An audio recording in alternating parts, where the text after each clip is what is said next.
I am loving looking across the room, seeing all these fabulous faces, all these powerful women who are doing big things. I've had a chance to speak with each of you, either in the DMs or on a Zoom call, and I welcome you all here today. My name is Melissa Barnes, and I am a legacy and leadership mentor for female entrepreneurs who are leading very successful lives on paper, but behind the mask of success lies a very deep yearning and desire for more connection, more love, more growth, exponential leadership growth, financial growth, relationship growth. And all of us are here for one conscious reason, and that is a calling, a knowing that we are capable and worthy of having it all. And I guarantee, and my promise to you today is that that is absolutely true for each and every one of you. So I help women who are outwardly very successful, running businesses, climbing the corporate ladder. You've got family, you are married or partnered, you've got children at home, possibly younger children like me. I've got three children at home, 7, 11, and 15 years old, all doing their own things, all in their own sort of stage. We'll say stage. So we are here today collectively raising the mission to know that we can have more. How many of you in the room feel like you are unsupported greatly at home in general? How many of you at home feel like you're seen and not heard? Yeah, 100%. How many of you have experienced this very weird sensation that you are overwhelmed and underwhelmed all at the same time? Good. How many of you wish you and your husband had a more meaningful, connected relationship, and that you low-key resent the children's schedule for taking away those moments of intimacy and passion and joy between you and your spouse? Okay, and that doesn't make you wrong because I'm seeing all the hands go up. Doesn't mean you're bad. It doesn't mean you're wrong. It doesn't mean you're broken. It doesn't mean there's anything wrong with you. You are human who is desiring a great depth of connection. Because as women in overachieving roles, we are givers, we give it away, we serve, we honor the people we work with and work for, we honor our clients, we give it all away. Then we go home and we give it all away and we do. When you're an overachieving woman in business and in leadership at home, we are doers, we're go-getters. We get it done because it has to be done. And if it's not us, who's it going to be? Am I right? Great. How many times have you folded the laundry like this? How many times have you slammed the dishes around in the sink almost to make a ruckus to have everybody know that mom is having a moment in there and she's mad? So you either go and ask her if you can help or you stay the out of there. Good. And I say good because that means you're real, you're honest, you're human. So, what that leads to, we're living in what I call, what I have coined, the ghost pattern. How many of you have heard me talk about the ghost pattern? The ghost pattern. This is deep, right? This is something that all of us live within. All of us have patterns of beliefs, patterns that we have placed on ourselves. That is a belief that we are too much, not worthy, that we are invisible, we are not likable, right? And there's more than that. Those would be, I guess, the top 5. All of those were my patterns. All of those patterns were developed as belief by me. It wasn't that anyone told me those things. It wasn't that they made me believe those things.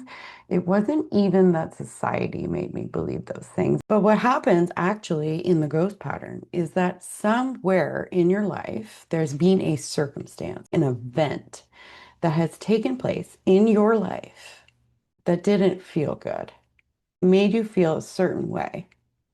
But out of that circumstance, you created a belief about yourself. And that belief is one of those things. I'm not worthy. I'm not enough. I'm too much. I'm not likable is one of those ghost patterns. So you've been carrying and harboring these belief patterns for years, probably, maybe even decades. Mine was decades. And I'll tell you mine. I'll be very open and honest with you what mine was. Mine started at 5 years old. Young, cute, adorable, white blonde, curly hair, pigtails, in a dress, ankle socks with ruffles. It was like 1989, and I was going to kindergarten. And I was an only child. I was a bit shy. I was nervous. And I almost immediately started getting bullied by the older kids. And it went on for years. I was uncomfortable. I didn't know where to be. I wanted to blend into the wall. I wouldn't walk by them. I tried to avoid them at all costs. They made my life a living hell. And when I was young, they picked on me because I didn't have the clothes, the brands, the shoes. My grandparents dropped me off. They're old, cruel, right? But here's the catch. I never walked around as the victim ever. And in fact, my whole life, I pride myself on not acting the victim because victimhood will rob everything you've ever worked for from you. Victimhood, I'm going to say it again. Victimhood, living as a victim in your own life because of a circumstance or an event or a series of will rob you of everything you've ever wanted in this world. So I've prided myself for decades that I am not the victim. That never bothered me. But when I got into this work, I realized the truth of it all was I developed a series of patterns. I'm not worthy. I'm not enough. And I'm just not likable. And I carried those beliefs with me until I was in my 30s, which caused me to live in a way that represented those beliefs. I'm not worthy of great love. So I'll choose people that I know I won't be with for a long time. I'm not likable. So I'm going to keep my friend list as acquaintance lists and not let anyone in too close to see that I'm not enough. I'm seeing the heads nod, right? And I get it, right? It's landing. And so what we do is we live this way our entire life. We operate our life out of this. We choose our partner from this. We live in our relationships like this. We're raising our children like this.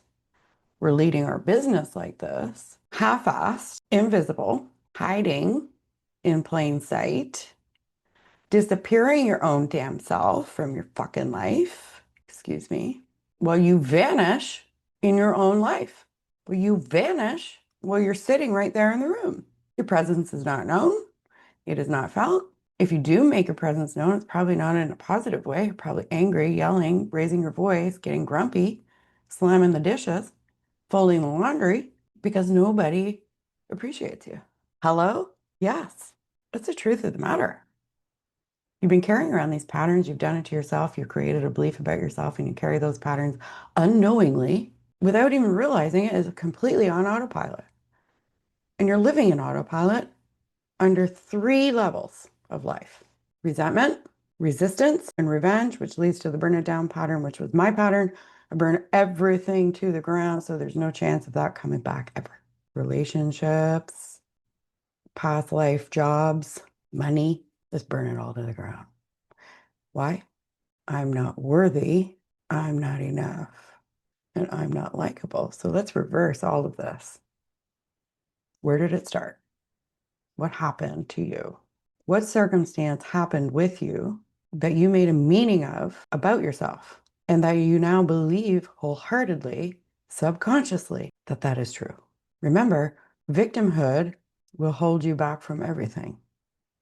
So whether you were abused, whether you were in a domestic violence situation, whether you were picked on, bullied, whether your parents weren't up to much, they weren't really very good, right? They weren't kind, they weren't loving, they weren't nurturing. What meaning did you give it?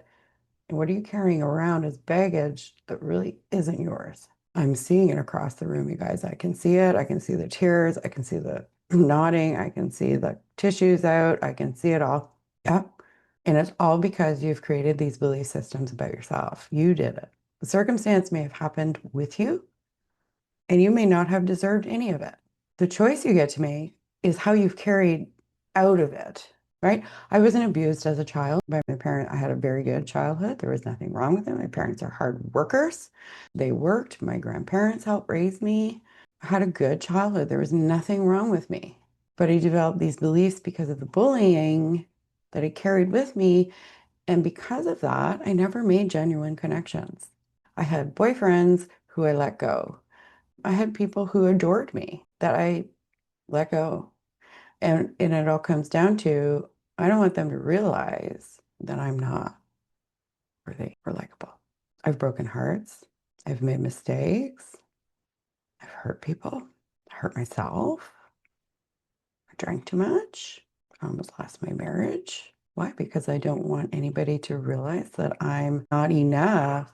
So I give them the reason to be not enough.